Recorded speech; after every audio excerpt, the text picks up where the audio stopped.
Vous connaissez Ernest et Célestine? Ouais, j'espère au moins que ça vous parle un petit peu, juste au moins de nom. Des livres pour les enfants, des petits albums avec des super dessins, ça vous parle pas? Mais si, illustré par Gabriel Vincent. C'est quand même une pépite, Ernest et Célestine. Un gros ours et une toute petite souris qui vivent ensemble. C'est simple, hein, les albums jeunesse. Les albums vraiment pour enfants, c'est tellement décrédibilisé. Tu sais, on en parle tout le temps en mode, ouais, bon, c'est pour petits enfants, ça n'intéresse personne. Ernest et Célestine, non seulement les histoires sont toutes mignonnes, en plus les illustrations sont magnifiques, et finalement, quand on y regarde bien, il y a quand même matière à faire autre chose, à faire peut-être un dessin animé, ou pourquoi pas faire un film. Et c'est de ça dont on va parler. En 2012, donc, le miracle est né sous le titre d'Ernest et Célestine. Oui, on s'est pas foulé pour le titre, hein, autant reprendre celui de l'album. Et déjà, première bonne nouvelle, il est scénarisé, pas par n'importe qui, par Daniel Pénac. Alors oui, pour la moitié d'entre vous, vous allez vous dire, Daniel Pénac, c'est un auteur, c'est un écrivain que j'aime beaucoup. J'aime beaucoup ses livres. Il a fait L'œil du loup. C'est quand même l'un des plus connus. Un très bon auteur qu'on peut lire aussi quand on est jeune. Et ouais, j'aime bien sa plume. Pas un auteur difficile à lire, qui est très sympathique. Et je sais pas, le fait de savoir qui va écrire les dialogues, ça me plaît déjà. Et on va parler des dialogues et j'avais raison que ça me plaise déjà. C'est pas français, mais c'est pas grave. En 2012, je commençais déjà à être un peu ado. Autant dire que ce film, je ne l'ai pas vu en salle. Mais j'aurais bien aimé. On va le voir aussi pourquoi. Et on va voir que même si c'est un très bon film, il y a quand même des choses qui auraient pu être améliorées. Il y a toujours des choses qui pourraient être améliorées. Ernest et Célestine, comment est-ce qu'ils ont fait d'un livre pour enfants tout mignon, tout gentil, une histoire un peu plus, je vais pas dire adulte, mais un peu plus grande. Une histoire qui puisse durer 1h30. C'est l'histoire de deux mondes séparés. Ernest vit dans le monde des ours, qui est ni plus ni moins que notre monde à nous, mais avec des ours anthropomorphes à la place des humains, tandis qu'Ernestine vit sous terre, dans un monde réservé aux souris, et ces deux mondes ont interdiction de se connecter entre eux, comme on a l'habitude de le voir dans beaucoup d'histoires qui traitent du même sujet. Et évidemment, Ernest et Célestine se sentent tous tout seuls dans leur monde respectif, ils se sentent mal aimés, ils se sentent mal compris, ils se sentent pas à leur place, et c'est en se rencontrant fortuitement et en commençant à s'apprivoiser qu'ils vont se dire qu'en fait leur place, elle serait peut-être juste ensemble, loin des autres. Ah, j'ai dit que les deux mondes ne pouvaient pas se mélanger. Je voulais dire, le monde des souris déteste le monde des ours. On va peut-être dire ça comme ça parce qu'ils ne veulent pas trop se mélanger. Non, ils se haïssent. Littéralement, la première scène se passe dans un orphelinat pour souris. Et qu'est-ce qu'on raconte comme gentille histoire pour endormir ces pauvres petites souris orphelines? Le grand méchant ours. Dans cette scène, on découvre deux choses importantes. Le mépris des souris envers les ours, quand même important de le préciser, et on découvre notre première héroïne, Célestine. Et qui dit découverte d'héroïne dit découverte du caractère de l'héroïne. Est-ce que Célestine est épouvantée comme tous les autres par ce grand méchant ours? Mais vous êtes sûr qu'il est si méchant? C'est un premier bon point, on a une héroïne qui réfléchit et qui est tolérante. Dans le monde des souris, tout le monde est dentiste. C'est aussi simple que ça, les souris elles sont entraînées à être dentistes. Je trouve ça assez intéressant qu'elles soient dentistes par rapport au mythe de la petite souris. Je trouve ça rigolo qu'ils aient plongé là-dedans. Mais bref, les souris elles ont pas vraiment le choix. Elles doivent aller chercher des dents dans le monde des ours, elles doivent être dentistes. Alors que Célestine, ce qui l'intéresse, Tu dessines. oui, c'est une artiste, Célestine, dans un monde de travailleurs, de scientifiques, rigoureux. Elle, c'est une libre penseuse. Et c'est un petit peu le cas d'Ernest aussi dans le monde des ours. Le monde des ours, même s'il ressemble à notre monde, lui aussi c'est le monde des commerçants, des marchands et de l'argent, en plus ça rime, alors que Ernest, ce qu'il veut, c'est être peinard, être tranquille, c'est vraiment le gros balourd, le gros patapouf, bien agréable, la force tranquille, tu vois, et un peu bébête, et lui son truc, c'est pas la peinture, c'est la musique. Vous voyez, les personnages ne se sont même pas encore rencontrés, qu'ils ont déjà un point commun, ces deux artistes dans des mondes très terre à terre. Des mondes qui n'acceptent pas les artistes parce que tu dessines, tu perds ton temps. Et la musique, alors carrément, il se fait arrêter pour avoir joué de la musique ou pour avoir mendié, je sais pas, interdit dans c'est quand même pas des mondes assez, voilà, des mondes assez fermés à l'art. Mais ça leur crée quand même un point sympathique. Ils sont pas là pour rentrer dans un moule, ils sont pas là pour être dans une logique de rentabilité. Ils sont là parce qu'ils ont envie de faire ce qu'ils aiment. Ils ont envie de ne pas se prendre la tête, de vivre comme ils l'entendent. Et c'est assez agréable. Un truc que j'ai pas précisé, j'aime bien que les ours soient appelés les grands méchants ours et que Célestine soit habillée littéralement en petit chaperon rouge. Et putain, qu'est-ce qu'elle est choupie. C'est vraiment la souris la plus mignonne de la planète. Je sais pas, imaginez dans la vraie vie une souris qui s'échappe d'une poubelle, une souris qui dort dans une poubelle. Je pense que la réaction, ça va être une réaction de dégoût. Mais si cette souris c'est Célestine, C'est vraiment un piège, hein. C'est trop mignon ces choses-là, c'est trop mignon. Ernest et Célestine, chacun de leur côté, vivent un petit peu des galères, se retrouvent dans la mouise, s'entraident pour s'en sortir et finissent par s'allier plus ou moins pour s'en sortir. J'aime bien le fait que leur relation, elle arrive pas très bien dès le début. Ils sont pas amis, ah, comme vous êtes gentils, comme vous êtes mignons. Ça va tout doucement et en même temps, j'aime bien aussi que même s'ils s'apprécient pas, ils ont pas forcément de préjugés les uns sur les autres. Les Célestines, on l'a vu dès le début, elle connaît pas les ours, mais elle considère pas qu'ils sont forcément affreux. Ernest, voilà, elle a pas de préjugés sur les ours. Et Ernest, finalement, il a pas tant de préjugés que ça sur les souris. Alors, il veut bouffer Célestine dès la première rencontre. C'est un problème. Mais c'est plus parce qu'il a faim que parce que c'est une souris. Il s'enfuit pas en disant ah, tu vois, j'ai l'impression qu'il s'en fiche un peu que ce soit une souris. Simplement, il a juste pas envie qu'on l'embête et il a juste faim. Ça, c'est quelque chose que j'aime bien. Les deux, en fait, ils n'en ont rien à faire des clivages souris-ours. Et c'est quand même assez rafraîchissant. Et par rapport aux deux mondes, alors je disais encore une fois que c'était très tourné vers l'argent. Si on devait faire une analyse un peu adulte, ça donne un peu l'impression qu'il y a le côté capitalisme versus communisme, avec d'un côté tout le monde qui bosse, qui est là pour engranger le plus d'argent pour la grande communauté face à l'ennemi horrible, et de l'autre, il faut monter un commerce, monter sa start-up, faire de l'argent, pour les placer, pour faire de l'argent, ah là là, quel beau système. C'est vraiment un peu les deux systèmes extrêmes, mais après c'est peut-être moi qui vois les choses un peu bizarrement. Je continue un peu de parler de ces mondes-là, et il y a quelque chose que je n'aime pas trop dans la façon dont les deux mondes sont présentés. Autant le monde de Célestine. Le monde de Célestine, il est très amusant à découvrir, il a beaucoup de personnalité, on voit vraiment que c'est un monde qui est imaginé pour les souris, avec des petits trucs de leur taille, avec tout qui est pensé autour des dents, du fromage et des ours, je veux dire les sportifs qui s'entraînent à tirer sur des planches d'ours, qui s'entraînent à faire des espèces de tractions sur des pièges à souris. Ça, c'est des super bonnes idées, je trouve. Ça donne de la personnalité à cet univers. Et du coup, à côté, le monde des ours, c'est juste notre monde. Il n'y a pas de traits caractéristiques. Enfin, tu vois ce que je veux dire? Il y a beaucoup moins de personnalité. C'est un peu dommage. On a moins l'impression d'avoir le monde des ours et des souris que le monde normal et le monde des souris. C'est un peu dommage. J'aurais aimé, je sais pas. Même si le monde d'Ernest ressemble plus au nôtre, on aurait pu avoir je sais pas, un truc commun pour tous les ours.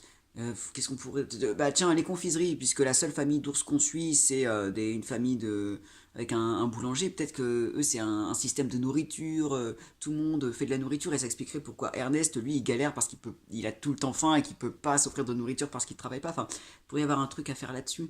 Et même par rapport à la peur des souris. Parce qu'autant chez les souris, le grand méchant ours, c'est vraiment la légende, tout le monde a peur des ours. Autant dans le monde des ours, j'ai pas l'impression que les souris ce soit la menace ultime. Alors on nous présente une famille d'ours qui a peur d'une souris, mais comme une famille humaine aurait peur d'une souris en fait. Alors c'est un peu rigolo, ils mettent des pièges à souris partout, mais on n'a pas l'impression que les souris ce soit le mal incarné. La maman ours, elle parle même de la petite souris des contes qui prend les dents des enfants. Enfin, tu vois, encore une fois, ça fait très humain. Ça manque un peu de personnalité, j'aurais aimé que ce soit un peu plus marqué la personnalité du monde des ours. Parce que là, bon, ça fait le monde des souris étrange, bizarre, totalitaire, la peur des ours, et le monde normal, où les souris, bon, on n'aime pas trop ça, mais bon, on s'en fiche. Enfin, ça me gêne un petit peu.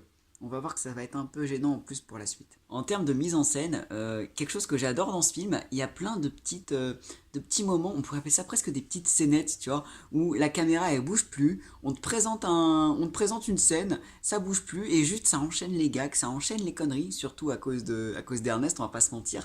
Et putain, c'est drôle, c'est super bien pensé, je sais pas, il y a plein de moments comme ça, c'est amusant à suivre. Souvent la caméra, ouais c'est ça, elle se pose et elle laisse l'action se dérouler. Ce qui montre que c'est quand même un monde vivant, malgré ce que je lui reproche. Quand on peut laisser la caméra tourner et que juste le monde vit, nous fait son show comme ça, c'est que le monde est quand même bien réussi. Et les doublages sont géniaux. Je sais pas si je l'ai déjà dit, mais si je l'ai déjà dit, autant le redire, les doublages sont vraiment cool. Ils sonnent très naturels en fait, surtout celui de Célestine. Célestine est particulièrement réussie comme personnage. Elle a vraiment un super caractère, le caractère de petite fille courageuse et en même temps l'aîné autoritaire, tu vois. Et ça se marie très bien avec le caractère d'Ernest. Lui, c'est totalement l'opposé. Il est beaucoup plus, je vous ai dit, beaucoup plus balourd, la force tranquille, beaucoup plus pâteau. Et leur dynamique fonctionne super bien quand ils sont ensemble. C'est vraiment hyper touchant de les voir, ouais, de les voir évoluer ensemble, de les voir juste connectés ensemble, c'est vraiment super. Et j'aime aussi le fait qu'encore une fois, qu'ils soient une souris et un ours, ça c'est très vite éclipsé parce que c'est pas ce qui les intéresse, mais que ce qui les lie vraiment, c'est quand ils voient que c'est tous les deux artistes. Quand Ernest est émerveillé par le fait que Célestine dessine, quand Célestine l'écoute jouer de la musique, c'est vraiment touchant. Ils ont vraiment, enfin ça se fait de façon à la fois très vite, très rapide leur rapprochement, parce qu'au début ils s'aiment pas, puis d'un coup oh, ils s'aiment bien. C'est très rapide, mais en même temps c'est très naturel. Un déclic qui se fait, mais de façon cohérente. Donc c'est vraiment très mignon à suivre. C'est vraiment, on a envie, ça fait vraiment la petite famille recomposée, petite famille improvisée qui trouve un super équilibre. C'est vraiment un superbe duo. Ils ont très très bien réussi ça. Mais bon, j'ai parlé de la police. Pourquoi sont-ils recherchés par la police? Dans le cas de Célestine, c'est plutôt peut-être parce qu'elle a fait entrer un ours dans le monde des souris. C'est peut-être quelque chose qu'on peut lui reprocher. Alors oui, Ernest est gentil, mais voilà, peut-être est-ce pour ça que la police les recherche. Dans le cas d'Ernest, par contre, je suis moins d'accord. Il est recherché pour avoir concrètement commis un braquage, concrètement volé à un commerçant. Et là, pour le coup, t'as plus envie de dire oui. Ernest, ce que t'as fait, c'est littéralement du vol. Alors Ernestine t'a aidé, mais tu vois, c'est vraiment, en fait, il est recherché par la police pour aucune raison par rapport à des préjugés, à des injustices. Non, là, t'es factuellement recherché parce que t'as cambriolé la cave d'un boulanger. Donc, enfin, tu vois ce que je veux dire? C'est un peu disproportionné que Célestine dit oh, elle a osé pactiser avec un ours. C'est direct dans le thème du film. Que là, Ernest, il y a un petit déséquilibre, tu vois. Et en plus, tu t'enfuis en volant une voiture. Enfin, tu vois ce que je veux dire? Ça m'embête un peu. Alors du coup, quand Célestine se fait juger par le tribunal des ours, d'ailleurs j'adore le fait que chacun d'eux se fasse juger par le tribunal de la population de l'autre, quand Célestine dit aux ours ceci... Vous me reprochez de vivre avec un ours.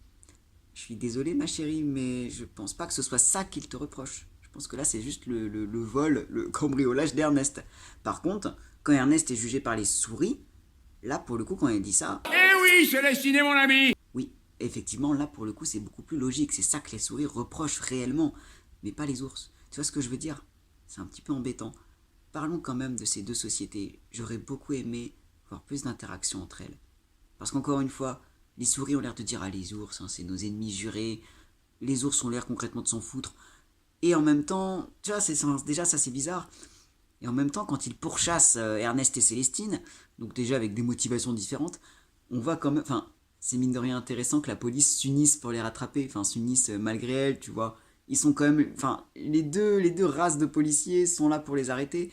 Ça aurait été vraiment intéressant d'en savoir un peu plus sur leurs relations, de savoir comment est-ce qu'ils, ouais, quelles sont leurs relations, putain, on en sait tellement peu, donc c'est un peu bizarre. D'un côté, des fois, on les voit presque alliés, ensuite on peut les voir méfiants, et après c'est un méchant ours, donc c'est un peu énervant en fait. Pendant que les deux procès se font en parallèle, il y a un accident lié au jugement. Je vais passer les détails, des grosses catastrophes, il faut évacuer la salle. Ernest réussit à sauver les policiers et juges souris, tandis qu'Ernestine parvient à sauver le juge ours. J'aime bien le fait que dans le monde des souris, c'est Ernest qui sort en portant les policiers, et que dans le monde des ours, ce soit le juge qui sort en portant Célestine. J'aime bien encore une fois cet aspect miroir. Bref, ça finit de façon un petit peu rapide encore une fois, avec le côté oh finalement ils peuvent être gentils, tous ils se sont rachetés, laissons-les vivre ensemble. C'est pas un petit peu rapide? Enfin, tu vois ce que je veux dire? Bon après, non, on va pas chipoter.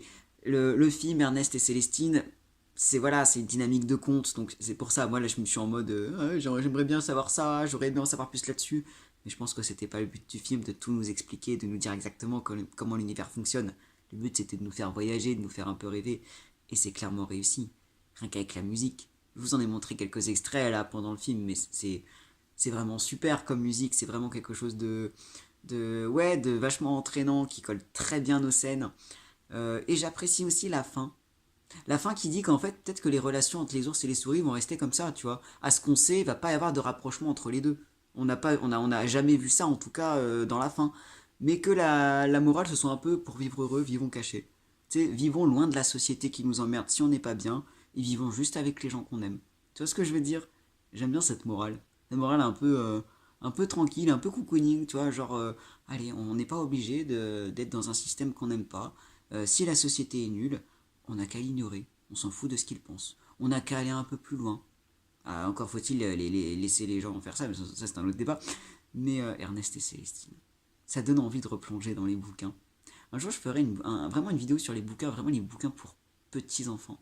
Il y a vraiment des choses à faire. Mais voilà, Ernest et Célestine, c'est quand même trop bien, ça fait vraiment rêver, les doublages sont géniaux, les dialogues sont super, la relation Ernest et Célestine est hyper réussie, et mine de rien c'est quand même je pense le cœur du truc, et voilà, j'aurais aimé que le monde soit un peu plus approfondi, un peu plus cohérent, un peu plus égal en fonction des parties, mais concrètement, je peux que vous engager à le regarder, c'est vraiment trop bien.